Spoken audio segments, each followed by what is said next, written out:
Halo, Assalamualaikum teman-teman semua. Bagaimana kabar Anda hari ini? Semoga Anda selalu sehat, banyak rezeki, dan selalu dalam lindungan Tuhan Yang Maha Esa. Amin.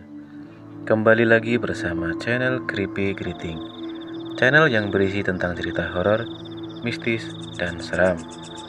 Oke, pada kesempatan kali ini, saya akan mengangkat sebuah cerita dari Twitter dengan nama Restu Wira Atmaja yang berjudul Pendem, kisah satu keluarga yang menjadi korban dari kejahatan masa lalu orang-orang di sekitarnya. Dan bagi Anda yang ingin membaca ceritanya secara langsung, link saya taruh di kolom deskripsi. Dan jangan lupa follow juga akun Twitternya. Bersama saya, Bang Yon, mari kita mulai ceritanya.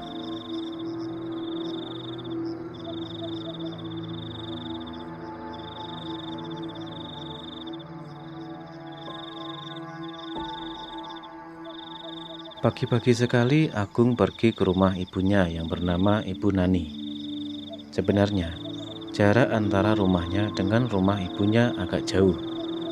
Dia berada di tengah kota, sedangkan ibunya berada di sudut kota di sebuah kota yang ada di daerah barat. Tujuan dirinya pergi ke rumah ibunya adalah ingin menyampaikan maksud dan tujuannya yang selama ini sudah dipendam oleh istrinya, yaitu Wastari. Wastari meminta kepada Agung untuk pindah ke rumah sebuah tempat yang ada di Jawa Tengah. Kebetulan, tempat itu adalah kampung halaman Wastari. Di sana ada sebuah rumah yang sudah tidak berpenghuni sejak kematian dari keluarganya. Hanya saja, ada beberapa saudaranya yang masih mengurus rumah yang ada di sana, untuk nantinya habis selayaknya atau menunggu kedatangan Wastari yang sudah lama tidak kembali ke kampung sejak 10 tahun dirinya menikah dengan Agung. "Assalamualaikum, Bu," ucap Agung sambil membentak pintu rumah kayu yang dibangun oleh ayahnya itu. Tidak terpotong lama, keluarlah seorang wanita dengan mengenakan pakaian ala Sunda. Wanita tersebut adalah Ibu Nani, ibu dari Agung. Agung segera menyalami tangan Ibu Nani. Tidak lupa pula, Agung mencium dahi dan pipi ibunya itu. "Waalaikumsalam. Kamu sendirian? Mana istri kamu, Nak?" "Iya, Bu. Aku sendirian. Kebetulan Wastari lagi menyiapkan sesuatu untuk kepulangannya keluar kota." "Oh alah, masuk-masuk," kata Ibu Nani. Ibu Nani mempersilahkan anaknya tersebut untuk masuk ke dalam rumah. Sama seperti biasanya, rumah dari Ibu Nani tidak ada perubahan. Di dinding rumah tersebut tergantung banyak sekali kenangan dan foto-foto saat bapaknya masih hidup. "Pak Argo Sukmo. Nama Bapak Agus ya, Bu?" tanya Agus kepada Ibu Nani. Ibu Nani hanya tersenyum. Ia kemudian menyajikan makanan manis hangat beserta dengan makanan kesukaan anaknya. "Keripik singkong buatan ibu. Siapa lagi yang bisa buat keripik seenak ini?" Agung langsung mengambil keripik singkong asin buatan ibunya. Memang rasanya keripik singkong buatan ibunya ini tidak bisa ditandingi dan rasanya benar-benar enak. "Kamu mau kemana, Nak?" tanya Ibu Nani, orang tua dari Agung. "Gini, Bu, aku dan Wastari ingin pergi ke rumah Wastari dulu. Kita akan menetap di sana. Tapi sebelum kita menetap, kita ingin survei dulu tempatnya. Mungkin saya juga akan mengajak Didi ke tempat mendiang keluarga Wastari." Ibu Nani memegang kedua tangan anaknya. Ia tidak rela jika harus berpisah dengan anaknya dan pergi ke rumah Wastari yang berada di daerah Jawa Tengah. "Jangan, Nak. Ibu takut." "Ibu takut apa?" kata Agung. "Bapak," jawab Ibu Nani. "Ibu, Bapak udah tenang di sana. Kita kan sering adakan doa bersama untuk Bapak," kata Agung. Semenjak kematian dari suaminya, Ibu Nani merasa akan ada sesuatu yang nantinya terjadi lagi secara cepat tatkala anaknya akan pergi ke rumah Wastari yang berada di salah satu daerah yang ada di Jawa Tengah. Tapi nak, keluarga kita memang dari dulu telah mengalami banyak hal yang tidak kamu ketahui. Kematian dari bapakmu itu adalah salah satunya. Agung hanya terdiam. Ia belum berani memotong kata ibunya yang tampak dengan jelas wajah serius yang tergambar dari raut wajah serta ungkapan-ungkapannya. Perlahan, tangan Ibu Nani memegang wajah Agung. Tangannya sudah agak kasar. Urat-urat di tangan ibunya terasa jelas di pipi Agung. Entah kenapa, Agung merasa tidak tega jika ibunya memberikan sebuah pantangan sedalam ini. Kamu harus tahu, jika dendam masa lalu itu masih ada, dendam itu sangat berbahaya, kata Ibu Nani. Dendam? Jawab Agung. Bapakmu ditemukan meninggal dunia dalam keadaan yang mengenaskan. Tubuhnya tertanam di sebuah liang lahat yang hanya cukup untuk dirinya sendiri. Kepalanya mendongak ke atas. Ini semua karena ulah salah seorang musuhnya yang berada di daerah Jawa Tengah. Kamu harus hati-hati, jelas Ibu Nani. Agung masih terdiam. Memang tidak salah jika dirinya sempat sowan ke rumah ibunya terlebih dahulu. Dengan cerita seperti ini, dia lebih berhati-hati saat berencana menuju ke daerah Jawa Tengah benar-benar dilakukan. Setelah bertemu dengan ibunya, Agung kembali ke rumah. Ia masih memikirkan urusan ibunya terkait kematian ayahnya. Agung ingat, sewaktu kecil, ayahnya memiliki seorang sahabat yang berada di daerah Jawa Tengah. Entah mungkin itu hanya kebetulan atau memang ada kaitannya. Tapi, jika dipikir-pikir, semenjak kematian ayahnya, sahabat dari ayahnya ini tidak pernah menengoknya ke rumah. Agung masih menyetir mobilnya dengan perasaan yang rancu. Hatinya tampak penuh dengan keseimbangan dan keanehan terkait apa yang selama ini tidak ia ketahui terkait masa lalu keluarganya. Saat dimana Agung sedang memikirkan hal-hal yang tidak masuk akal, sebuah mobil melaju dengan kencang dan hampir menabraknya. Anjing! Woi! Tidak lama, terdengar suara benturan keras. Bruwah! Mobil itu menabrak pembatas jalan. Agung segera menepikan mobilnya dan melihat dengan jelas pengemudi mobil tersebut sudah meninggal di tempat dengan keadaan yang mengenaskan. Agung berusaha mendekati pengemudi tersebut. Namun, di sisi lain, orang-orang berteriak histeris dan ketakutan. Tidak ada satupun orang yang mendekati pengemudi tersebut. Ini bercanda kan? Cepat panggil polisi, kata Agung. Aneh, sungguh aneh. Saat Agung berteriak semacam itu, orang-orang yang ada di sekitarnya justru tersenyum. Mereka tertawa terbahak-bahak seperti mengatasi kematian dari pengemudi tersebut. Agung memperhatikan setiap wajah dari orang-orang yang menderita kematian dari pengemudi itu. Mengapa mereka tertawa di saat kematian ada di hadapannya? Apakah mereka benar-benar manusia? Tidak sandaran lama, Bunda Agung ditepuk dari belakang. Pak, wow, lagi ngapain di sini? Ucap seseorang yang membuatnya tersadar. Agung kembali melihat orang-orang yang ada di sekitarnya. Aneh, mereka justru menangis dan merasa ketakutan. Astagfirullah, ada apa ini? Agung segera buru-buru pergi dari tempat itu dan memasuki mobilnya dengan perasaan tidak tenang. Sebelum berangkat, ia segera menenangkan pikirannya. Agung tidak mau hal serupa akan terjadi hanya karena keteledoran dan sifat ketidaktenangan dirinya. Agung masih memecahkan kejadian yang baru saja terjadi. Dia merasa ada kejanggalan yang tidak pernah dia rasakan sebelumnya. Kok bisa orang meninggal diketawain?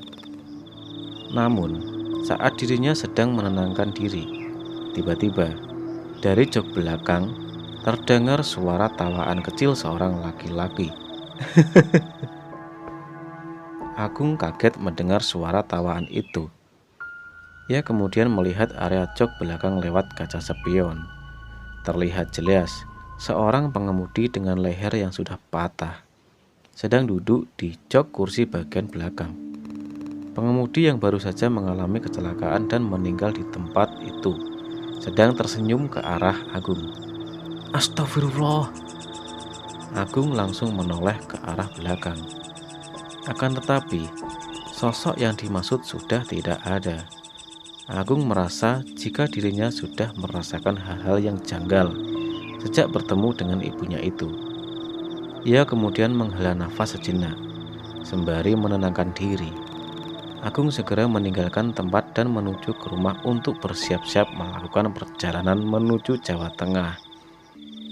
Setibanya di rumah, Agung segera memasuki rumahnya. Ia kemudian melihat anak dan istrinya yang sudah bersiap-siap merapikan semua barang-barang. Assalamualaikum. Waalaikumsalam. Agung melihat istrinya telah menyiapkan semua barang-barang miliknya dan juga milik keduanya. Mas, kamu sudah datang, kata istri Agung. Baru saja. Semua sudah siap, jawab Agung. Sudah mas, tinggal berangkat aja. Bagaimana? Ibu izinin kita pindah gak mas? Kata istri Agung. Agung mengistirahatkan tubuhnya untuk sementara. Ia kemudian menghela napas panjang seperti membuang isi pikirannya. Ada apa mas? Ada sesuatu kah? Tanya istri Agung. Mas cuma ngerasa aneh aja. Tadi mas ngelihat orang kecelakaan. Terus pengemudinya meninggal. Mas turun dari mobil tapi anehnya orang-orang yang ada di sekitaran justru mengalami kematian si pengemudi itu. Pas mas masuk mobil, di jok belakang, mas ditampakin sosok pengemudi itu. Wastari hanya terdiam. Ini bukan pertama kalinya dirinya mendengarkan cerita aneh yang berkaitan dengan korban kecelakaan. Wastari seperti mengingat sesuatu kelam yang pernah terjadi kepada keluarganya. Menurut kamu itu nyata enggak? Tanya Agung. Wastari hanya terdiam. Dia tidak menjawab pertanyaan dari Agung terkait kejadian janggal semacam itu. Dek, kok diem? Tanya Agung. Anu mas, aku juga nggak tahu kalau soal itu.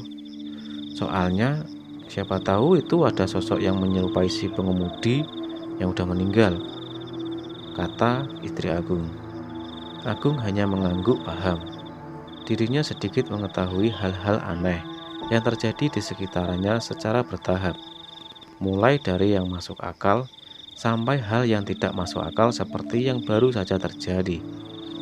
Ya udah, kita langsung berangkat aja sekarang. Semua sudah siap kan? Tanya Agung. Udah mas, jawab istri Agung.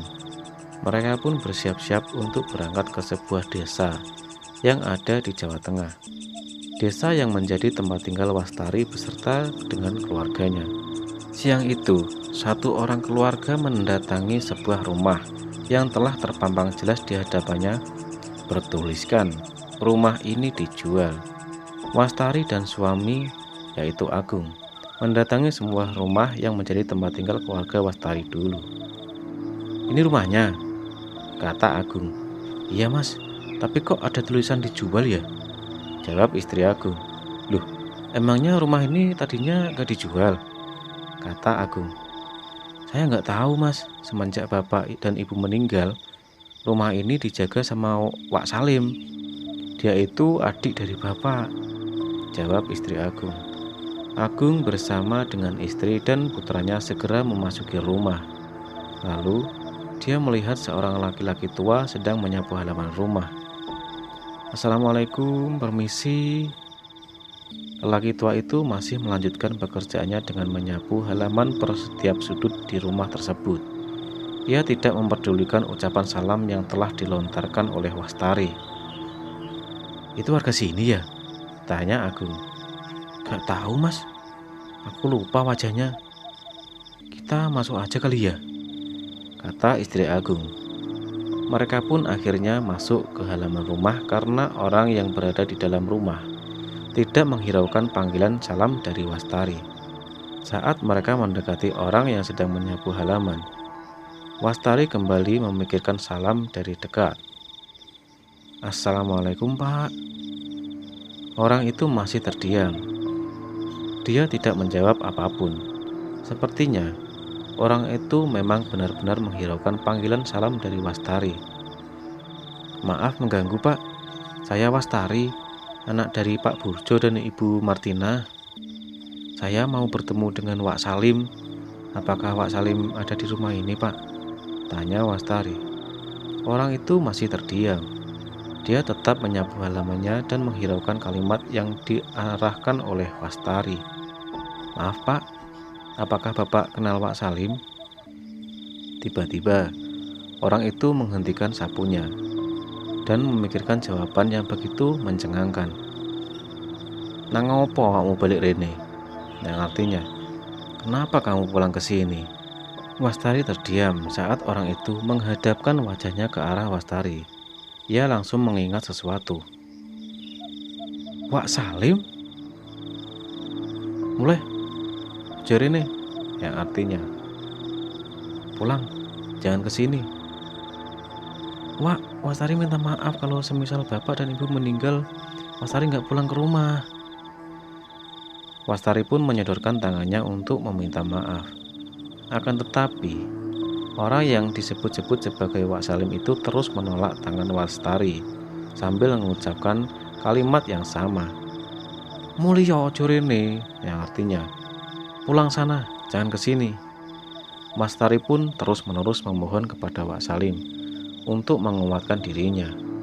Dan sungguh saja, hati Wak Salim langsung terkikis mendengar permintaan maaf dari Wastari. Ia pun segera memeluk tubuh Wastari sambil menangis.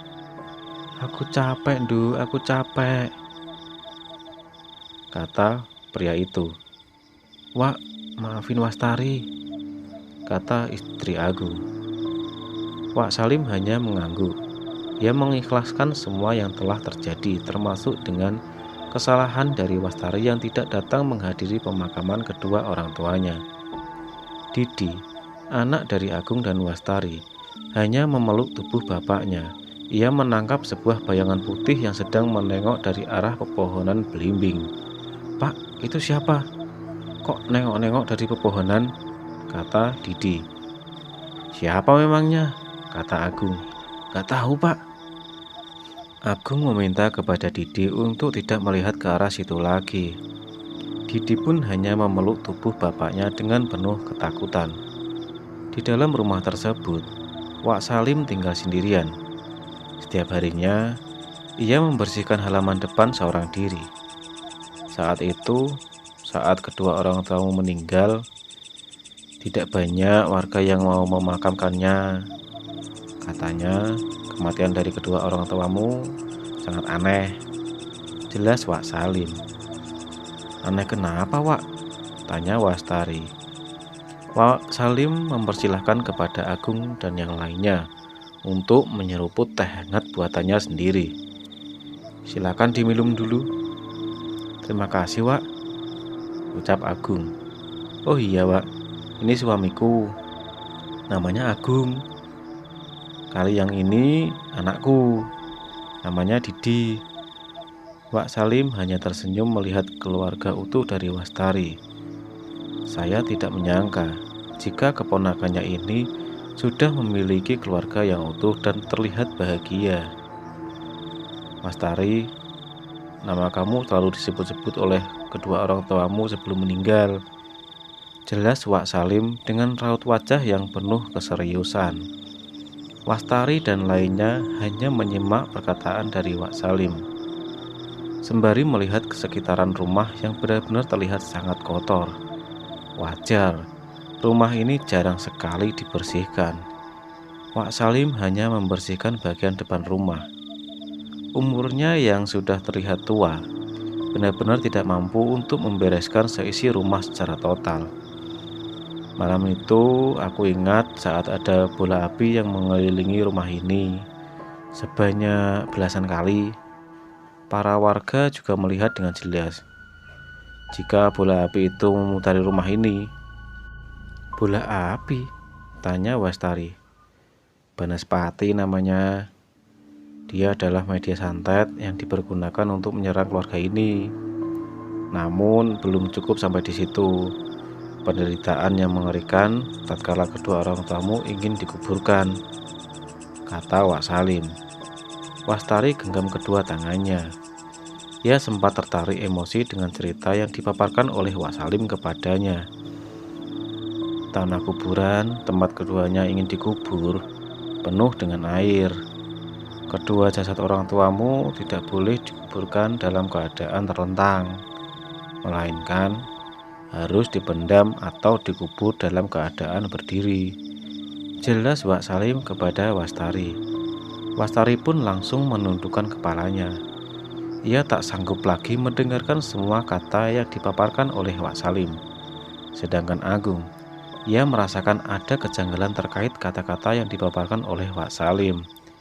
Terlebih lagi, saat Wak Salim menyebutkan jika jasad kedua orang tua Wastari tidak bisa dikubur dalam keadaan terlentang.